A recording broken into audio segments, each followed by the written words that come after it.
Hello बच्चों, तो आज हम लोग मैथ्स में इर्रेशनल नंबर्स के बारे में पढ़ेंगे, जानेंगे कि इर्रेशनल नंबर्स होते क्या हैं और उसके साथ ही साथ इसका रिप्रेजेंटेशन भी देखेंगे नंबर लाइन पे। किसका? इर्रेशनल नंबर्स का जो रिप्रेजेंटेशन होता है नंबर लाइन पे, उसको भी क्या करेंगे, देखेंगे कैसे हम इर्रेशनल नंबर्स को नंबर लाइन पे रिप्रेजेंट करते हैं। आइए जानते हैं इर्रेशनल नंबर्स के बारे में कि इर्रेशनल नंबर होता क्या है। इर्रेशनल नंबर जैसे मान लीजिए अंडर रूट में आने वाले सभी नंबर्स क्या होते हैं, इर्रेशनल नंबर्स होते हैं।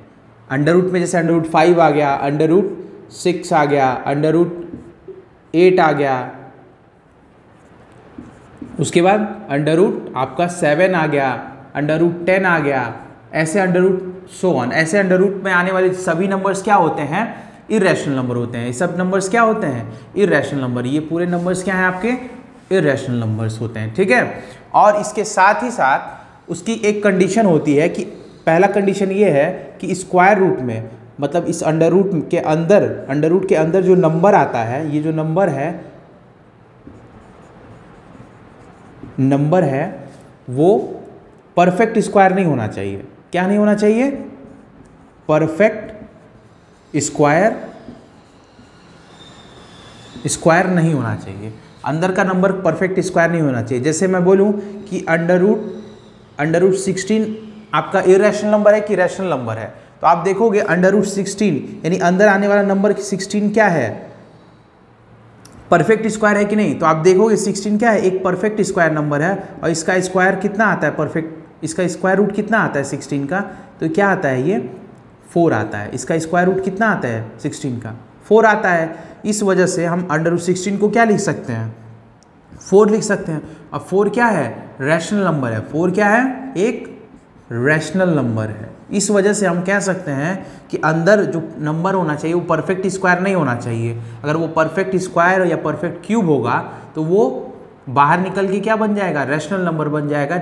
वो अंडर रूट से हट जाएगा। और जब कोई नंबर अंडर रूट से हट जाता है तो वो किस में चला जाता है, वो रैशनल नंबर बन जाता है, ना कि वो इर्रेशनल नंबर रहता है। ठीक है। दूसरा कंडीशन क्या है, दूसरा जो कंडीशन है उसमें ये होता है कि अंदर, इसके अंदर क्या होना चाहिए, कोई भी जो नंबर है वो नेगेटिव नहीं होना चाहिए। अंदर का नंबर कभी नेगेटिव नहीं होना चाहिए। यानी कि मैं बोलूँ अंडर रूट 7 -7, तो ये क्या होगा, ये इर्रेशनल नंबर नहीं होगा। ये क्या हो जाएगा आपका, इमेजिनरी नंबर हो जाएगा। ठीक है। अगर स्क्वायर रूट या क्यूब रूट के अंदर कोई नंबर लिखा है और वो नेगेटिव है तो वो नंबर क्या हो जाएगा, इमेजिनरी नंबर हो जाएगा, ना कि वो इर्रेशनल नंबर रहेगा। तो दो कंडीशन होती हैं इर्रेशनल नंबर की। पहला तो ये कि इर्रेशनल नंबर स्क्वायर रूट या क्यूब रूट में होना चाहिए, और दूसरा ये है कि वो नंबर जो होना चाहिए स्क्वायर रूट के अंदर वो परफेक्ट स्क्वायर नहीं होना चाहिए। अगर वो परफेक्ट स्क्वायर या परफेक्ट क्यूब होगा तो उसका जो क्यूब रूट है, स्क्वायर रूट है, वो एक क्या बन जाएगा, रैशनल नंबर बन जाएगा। इस वजह से वो एक रैशनल नंबर नहीं कहलाएगा, वो इर्रेशनल नंबर कहलाएगा। ठीक है। और दूसरा कंडीशन है कि स्क्वायर रूट के अंदर नेगेटिव नंबर नहीं होना चाहिए। जैसे स्क्वायर रूट -7 या क्यूब रूट -7, वो नंबर्स नहीं होने चाहिए। वो सब नंबर्स क्या हो जाते हैं आपके, इमेजिनरी नंबर हो जाते हैं। तो ये कॉन्सेप्ट है किसका, इर्रेशनल नंबर का। इर्रेशनल, फिर से मैं समझा देता हूँ, इर्रेशनल नंबर ऐसे नंबर्स जो कि क्या होते हों, स्क्वायर रूट या क्यूब रूट में आते हों। जैसे मैं इसका क्यूब रूट लिख सकता हूँ, स्क्वायर रूट या क्यूब रूट में आते हों, वो सभी नंबर्स क्या होते हैं, इर्रेशनल नंबर होते हैं। क्या होते हैं, इर्रेशनल नंबर होते हैं। उसके साथ कंडीशन है कि अंदर नंबर जो है वो परफेक्ट स्क्वायर नहीं होना चाहिए, स्क्वायर रूट के अंदर वाला नंबर, और दूसरा स्क्वायर रूट के अंदर वाला नंबर नेगेटिव नहीं होना चाहिए। अगर ये दोनों है तो वो इर्रेशनल नंबर नहीं कहलाएगा। वो क्या बन जाएगा, अगर परफेक्ट स्क्वायर है तो रैशनल नंबर बन जाएगा, अगर नेगेटिव है तो इमेजिनरी नंबर बन जाएगा। ठीक है। तो ये कॉन्सेप्ट किसका है, आपका इर्रेशनल नंबर का है। तो आइए हम लोग अब देखते हैं क्या, representation of irrational numbers on number line. Number line पे हम कैसे रिप्रेजेंट करते हैं किसको, इर्रेशनल नंबर्स को। आइए उसको देखते हैं। ठीक है। मैं एग्जांपल ले लेता हूं, एक एग्जाम्पल मैं ले लेता हूं, उसके बेसिस पे आपको समझाऊंगा। अंडर रूट 5 या रिप्रेजेंट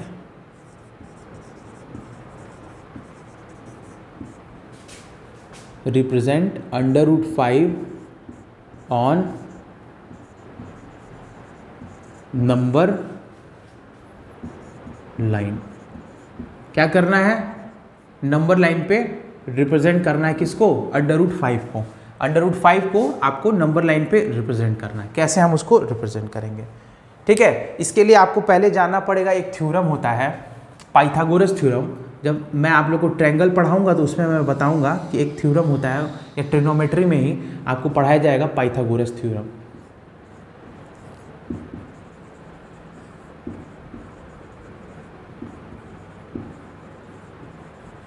पाइथागोरस थ्योरम क्या होता था, है ये पाइथागोरस थ्योरम। तो पाइथागोरस एक मैथमेटिशियन थे, उन्होंने बताया था कि एक राइट एंगल ट्रायंगल अगर बनाते हैं, राइट एंगल ट्रायंगल मतलब ऐसा ट्रायंगल जिसमें इसका एक एंगल क्या हो, 90 डिग्री हो।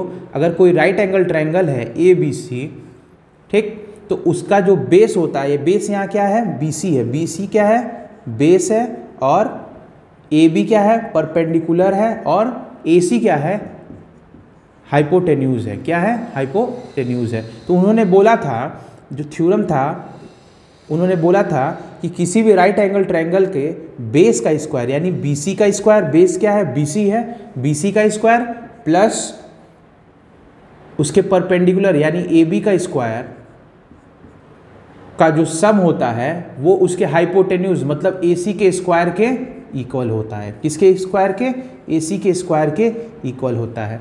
उन्होंने यही बताया था कि किसी भी राइट एंगल ट्रायंगल के बेस का स्क्वायर, परपेंडिकुलर स्क्वायर का जो सम होता है वो हाइपोटेन्यूज के स्क्वायर के सम के इक्वल होता है, ठीक है ना।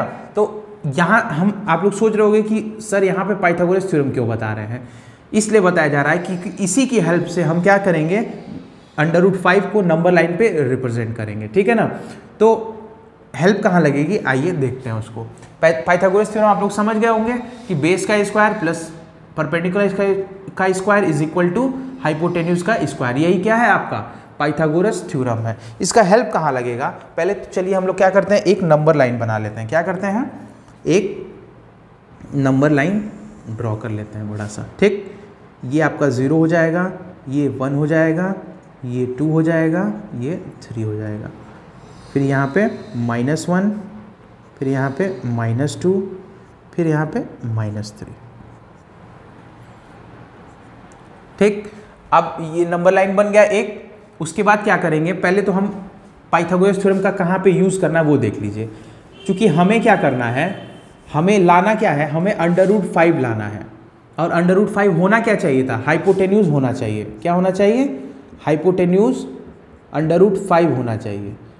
तो मैं बेस और परपेंडिकुलर क्या रखूं कि हाइपोटेन्यूज हमारा कितना है, √5 आए, ठीक है। तो एक छोटा सा मैं साइड में फिगर बना लेता हूं, आप लोग रफ पे बना लेना उस फिगर को, ठीक। ऐसे फिगर आप बना लीजिए और इसको आप क्या कर लीजिए, √5 कर लीजिए। और आप सोचिए कि जो बेस है, जो इसका बेस है वो क्या होना चाहिए, और बेस और परपेंडिकुलर क्या होना चाहिए कि हाइपोटेन्यूज √5 आए। तो आप देख रहे हो, अगर बेस जो कि RQ है अगर वो 2 हुआ यानी इसका स्क्वायर 4 हो जाएगा। तो यहाँ पे क्या चाहिए हमको कि √5 आए, तो हमें यहाँ 1 चाहिए होगा। अब ध्यान से देखिए, अगर उस ट्रायंगल का जो बेस है वो 2 हो और परपेंडिकुलर 1 हो तो उसका हाइपोटेन्यूज कितना आता है, √5 आता है। कितना आता है, √5 आता है। आप देख लीजिए, यानी अगर हम 2 का स्क्वायर करें प्लस 1 का स्क्वायर करें इज इक्वल टू कितना आ जाएगा, आपका 4 + 1 होगा इज इक्वल टू 5 आएगा। 5 तो अकेला है नहीं, तो चूंकि पाइथागोरस थ्योरम में क्या बोला था कि AC का स्क्वायर होता है यानी हाइपोटेन्यूज का स्क्वायर होता है, यानी RQ का RP का क्या हो जाएगा, स्क्वायर इज इक्वल टू कितना आया, 5 आया है। तो RP कितना आ जाएगा, RP जो है वो √5 आ जाएगा। कितना आएगा, √5 आएगा। यानी हम क्या रखें, बेस 2 रखें और परपेंडिकुलर 1 रखें। तो हम पहले क्या करेंगे, 0 से 2 को क्या करेंगे, मैच करेंगे, ठीक है ना। यहाँ से यहाँ तक आप देख रहे हो ऑलरेडी मैच्ड है, तो 2 पे आ गए। अब देखिए आपका बेस कितना आ गया, ये उस ट्रायंगल का क्या है, बेस है, तो बेस आ गया कितना, 2। अब हमें क्या चाहिए था, परपेंडिकुलर 1 चाहिए। तो हम पहले क्या करेंगे, 2 से एक प्रोटेक्टर की हेल्प से 90 डिग्री का एंगल बनाएंगे। क्या करेंगे, 90 डिग्री का एंगल बनाएंगे with the help of protractor. Protractor की हेल्प से क्या करेंगे, एक 90 डिग्री का एंगल बनाएंगे, उसके बाद हमें कितना चाहिए, 1 सेंटीमीटर चाहिए, ठीक, या 1 चाहिए, तो हम यहाँ से कंपास से मेज़र कर लेंगे 1, और मेज़र करने के बाद कंपास की नीडल यहाँ रख के 1 सेंटीमीटर का एक क्या करेंगे, आर्क बनाएंगे। यहाँ पे बना लिया 1 सेंटीमीटर का आर्क। आर्क बनने के बाद जिस पॉइंट पे आर्क इस लाइन को कट करेगा उस पॉइंट को 0 से क्या करेंगे, मिला देंगे, मैच कर देंगे। मैच कर देंगे तो आप देखिए ये वाली ये कितना हो गया, 1 हो गया, और ये कितना था आपका, ये टोटल कितना था, 2 था। यहाँ से यहाँ तक कितना था आपका, 2 था। लिख नहीं रहा हूँ, नंबर लाइन पे पता ही चल रहा होगा, 0 से 2 है, और यहाँ से यहाँ 1 है, और तो ये कितना हो जाएगा, ये पाइथागोरस थ्योरम से √5 हो जाएगा। √5 आ गया। फिर आप कंपास की हेल्प से यहाँ से यहाँ तक की लेंथ को मेज़र करोगे। मेज़र करने के बाद उसको आप नंबर लाइन पे क्या करोगे, कट करोगे, यानी यहाँ पे वो क्या होगा, कट होगा।